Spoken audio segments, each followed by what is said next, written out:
How's it going, everyone? I'm Jason, and this is No Perspective Sports, and I'm coming to you from a whole new location, my dorm room. So I'm on campus now. I'm back at college, and so hopefully this won't mess with my upload schedule. It definitely will. I'm probably gonna hope to put out at least one episode per week, and that's something that you're gonna want to try and rely on. Is one new episode per week, usually hopefully following each football weekend, but still preceding each next football weekend, right? Um, that's the idea, and we'll see how long I can stick to that. Obviously, college is difficult. This isn't my main focus, but it is something fun I want to do on the side. So we'll see how it goes. Anyway, it's been a while since my last video, like a week and a half. There have been 2 weekends of preseason football in that time. And so I'm going to be covering a few things that have happened, a few things happened last week, and stuff that happened this weekend. First up is some news from today, which is Sunday, about Tyrod Taylor. Tyrod Taylor, Tyrod, Tyrod Taylor is a quarterback for the New York Giants. It was still kind of up in the air about whether he was the starter or the backup. It was kind of in a QB battle with the tenured guy, Daniel Jones. But regardless, the news today is somewhat upsetting for Tyrod Taylor fans like myself. Today, in week 3 of the preseason, Tyrod Taylor was injured during a play, and he had to be carted off the field. It was a very scary looking hit, an injury, and he seemed to be in a lot of pain, and my heart just goes out to him. Now, he's had a lot of injuries in the past, and that was kind of the upsetting factor for him as a starter, is that he would always get injured at inconvenient times, which leads me to inform you about the Tyrod Taylor curse, which is a thing that I don't personally believe, but I do think it's funny to see the coincidences that all sort of coincide with how Tyrod Taylor's quarterback life has gone in the NFL. So there's a really good video by 5 Point Vids on YouTube, and I'll link it in the description. But he goes into basically the whole career of Tyrod Taylor up until before, I think, previous season. Essentially, the idea of the Tyrod Taylor curse is every time he starts for a team, that team will then replace him with a really good quarterback, whether it's because of an injury or because of they just drafted somebody. But it's been very consistent. It's very odd how consistent it's been through 5 quarterbacks at least. So the first time was he was drafted by the Baltimore Ravens, and it's loosely connected to how whenever he went to Buffalo, that they ended up drafting Lamar Jackson because of his play in Baltimore. 5 Point Vids explains it pretty well, but in the at the Buffalo Bills, he started and before Josh Allen came in to the league, and then Josh Allen took over the starting role, and he's been a superstar. Then he went to the Cleveland Browns, where he was starting. Then he got injured in one of the first weeks, and Baker Mayfield comes in and has one of the best rookie performances. Sorry, best quarterback performances of any rookie quarterback for a season. Right, and so you can already see there's a trend of he starts and then he leaves or gets injured, and then the next guy up just does great.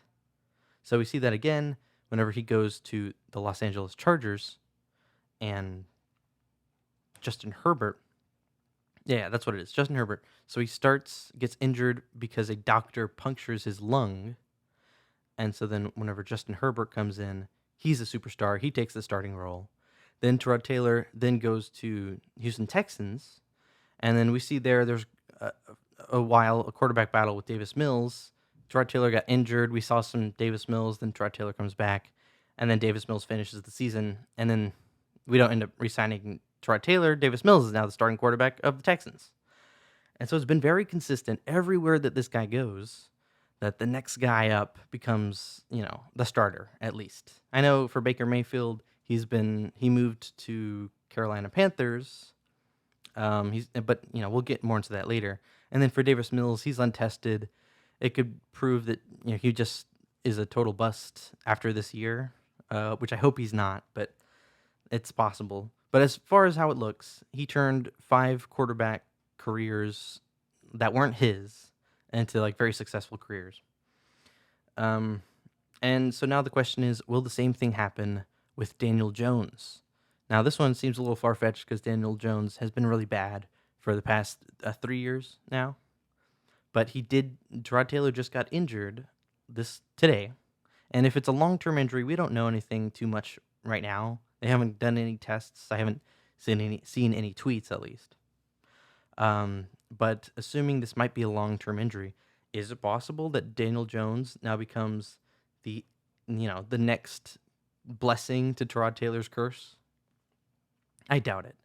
But if just watch, because if it does happen that Daniel Jones comes out and he throws for 40 touchdowns and runs for 10 and wins MVP, could you believe it? I couldn't. Then we know for sure that Tyrod Taylor, everybody's going to try and sign him to be their new starter. Like, and the Commanders will sign him to try and get maybe Carson Wentz to do good. Or, what other? Probably Pittsburgh. I think Pittsburgh would end up signing Tyrod Taylor to start over Kenny Pickett. And then Tyrod Taylor you just wait for him to get injured, wait for Kenny Pickett to become a Pro Bowler. I know it's terrible to talk about Tyrod Taylor's, injury history and the fact that he could never be a consistent starter in the NFL.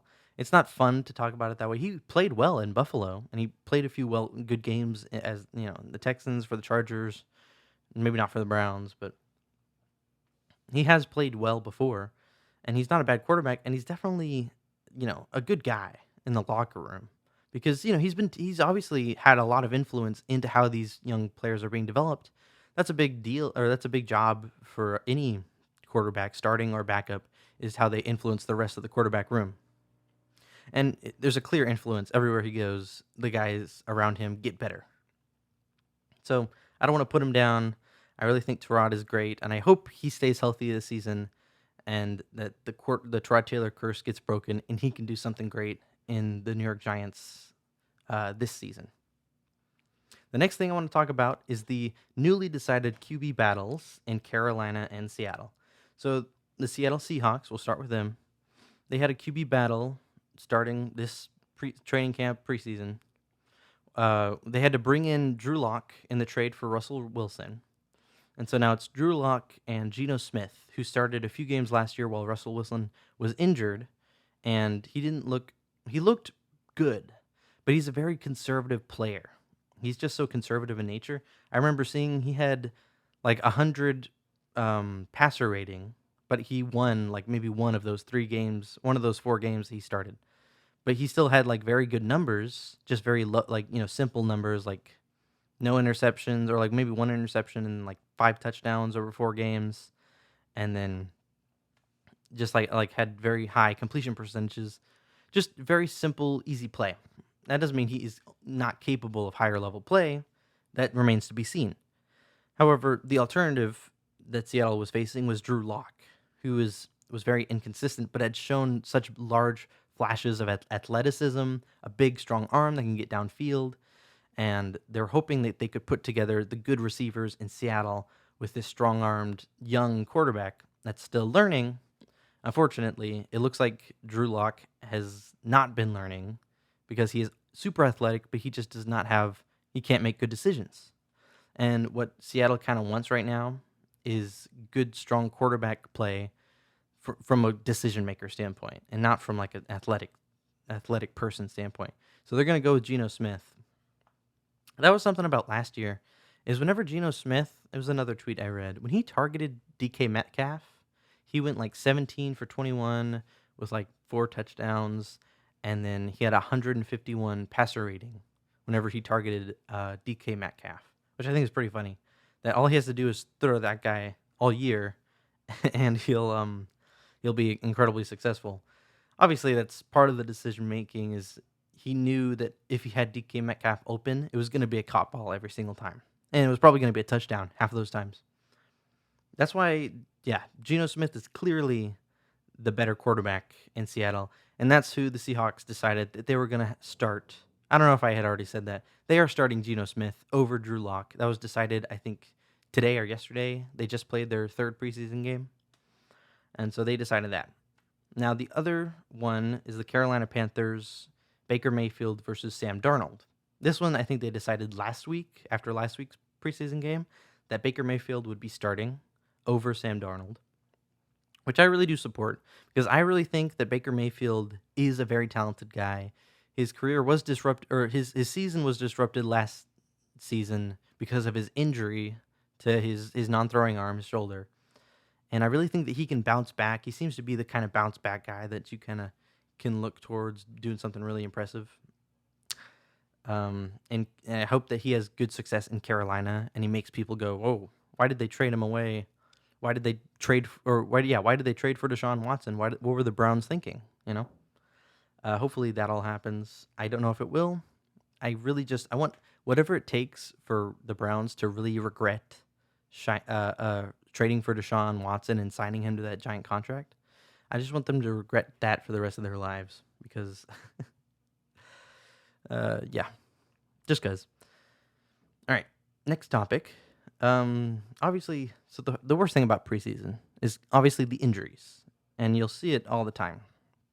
Is the big rookie that everyone was rooting for and hoping for gets injured and he's out for the season and he never gets his career turned around. It is a huge bummer.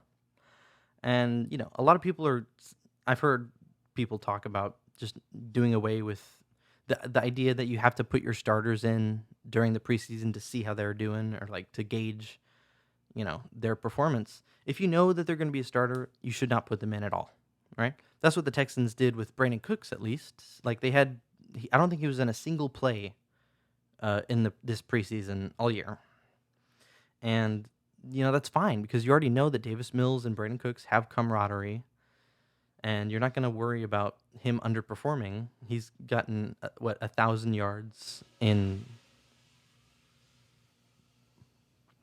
Brandon Cooks is someone you definitely can rely on, and you don't have to worry about them messing up.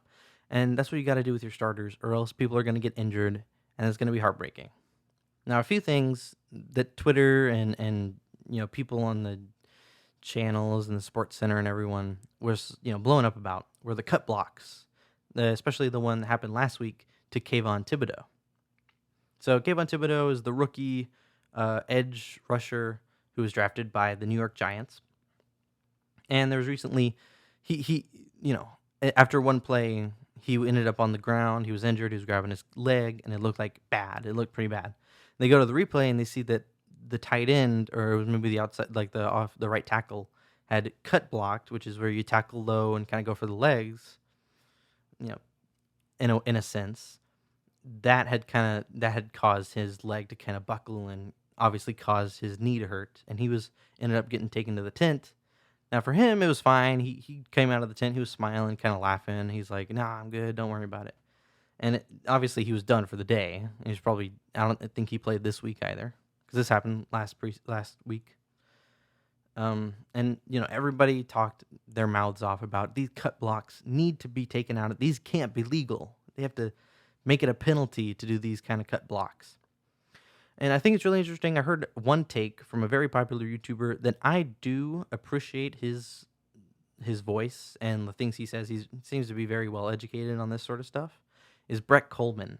So I'm going to link his video in the description too. I hope you go check out him as well, because he has a really interesting video about cut blocks and about how Kayvon Thibodeau wasn't entirely in the right himself, and he just wasn't trained correctly, and how the lineman he was trained to do that kind of tackle because it's not illegal. It's not a dirty block or anything.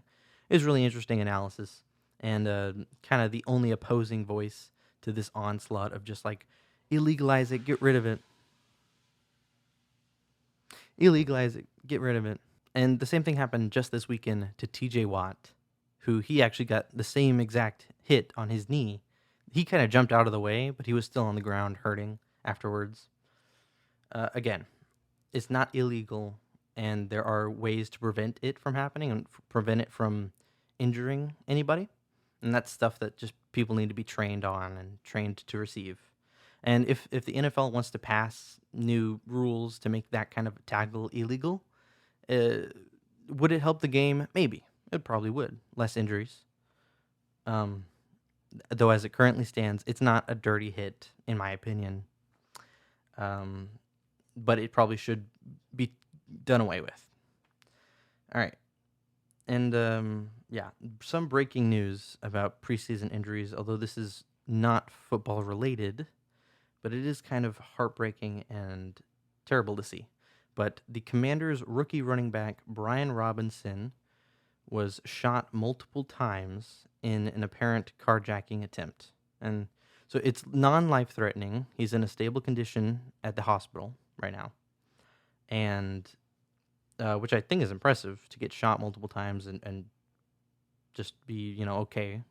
And I'm really grateful as, sort of he's got a guardian angel somewhere just holding out for him. But yeah, this is it's always tragic to hear about this sort of thing where a running back or like a football player just,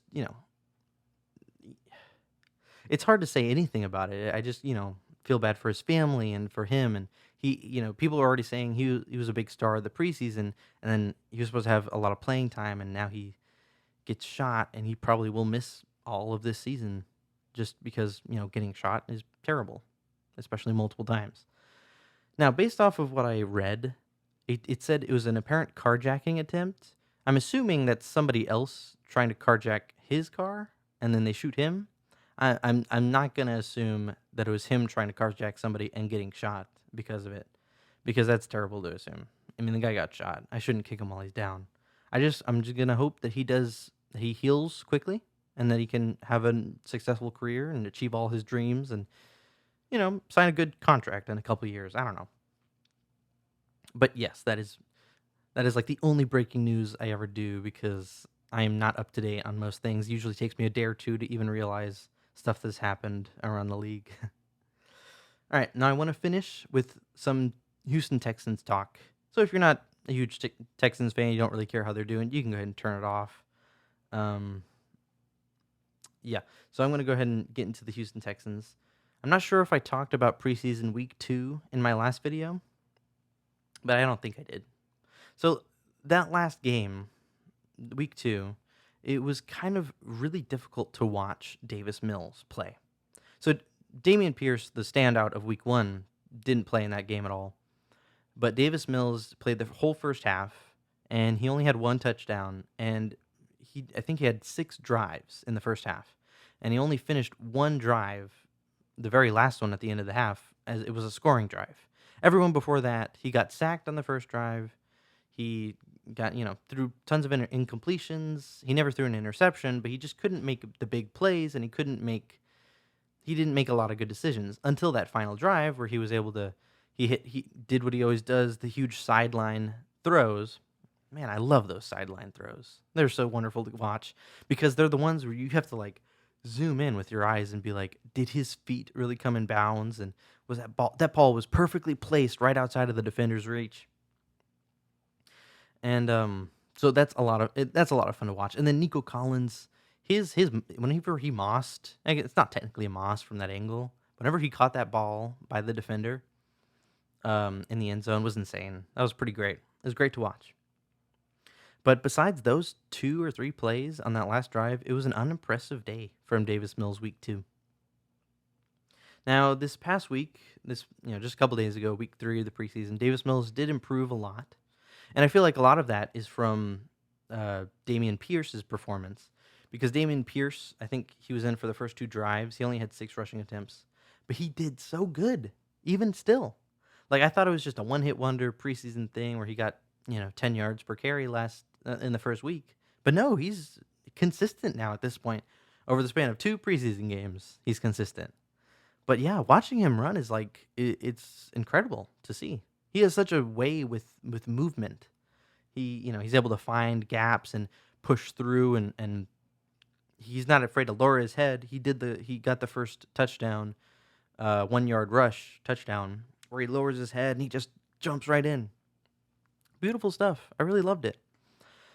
Davis Mills did play a lot better, and it's so much more fun to watch a football team whenever they have a run game. I saw that whole game. Even Rex Burkhead, especially, and Marlon Mack. They both had good runs, and then Dare Ogunbowale, the 4th stringer, who a lot of people are saying he should be signed instead of Rex Burkhead, which I don't agree with. But even he had some good runs. Now, all this to be said, that good running, if you have a good quarterback and good running, the good quarterback is going to do great. Now, if you have a good quarterback and bad running, good quarterback's only going to do good. And if you have a bad running back and good running, the quarterback's going to look like he can do good, but he won't actually be doing good, right? That's kind of how I see things. So we need the good running backs, good running game, because then playoffs. Boom. That's what I see, at least. Now, here's the scary thing, though. Ooh, scary. I feel like I talk about scary scenarios for the Texans every episode. I guess just because I'm optimistic, but not with a slight dash of pessimism. So the Texans, they went undefeated in the preseason, 3-0. But is this such a good thing? You know, it may seem like, oh, they're ready. Their first stringers are good. Their second stringers are good. Their third stringers are good. They're ready for a big season, even if injuries happen. That's not entirely true, because if we look back at history, the past 20 years, the Detroit Lions in 2008, they were 4-0 in the preseason, back when the preseason was still 4 games. They were 4-0, and then for the regular season, guess how many wins they had? Less than 4. They had 0.